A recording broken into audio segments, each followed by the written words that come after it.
So ఈరోజు మా ఇంట్లో వచ్చేసి కోడి కూర చేసుకుంటున్నాం అనమాట. మేమేంటంటే డైరెక్ట్ కోడే తెచ్చుకొని మా నాన్న ఇంట్లో దాన్ని మొత్తం కైమా కైమాలా చేసి బొచ్చు వీకేసి మొత్తం కోసేస్తాడనమాట.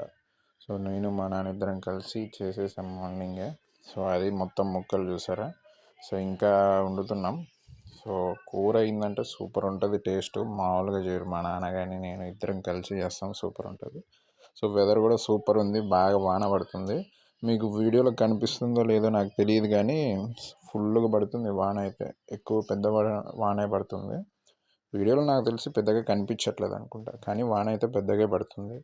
సో ఇంక వేడి వేడిగా చికెన్ తినేసి చల్లటి వర్షంలో ఎంజాయ్ చేయాలి. సూపర్గా ఉంది, వెదర్ కూడా బాగా ఇష్టంగా వచ్చింది. సో మీరు ఎప్పుడైనా ఇంట్లోనే కోడి తెచ్చుకొని కోసుకొని, బాయిలర్ కోడి అట్లా మీరు ఎవరైనా చేసుకునే వాళ్ళు ఉంటే ఖచ్చితంగా కామెంట్ చేయండి. మేమైతే ప్రతి సండే తినాలనిపించినప్పుడు ఇలా తెచ్చుకొని చేసుకుంటాం. సో నెక్స్ట్ వీడియో కలుస్తాం. బాయ్.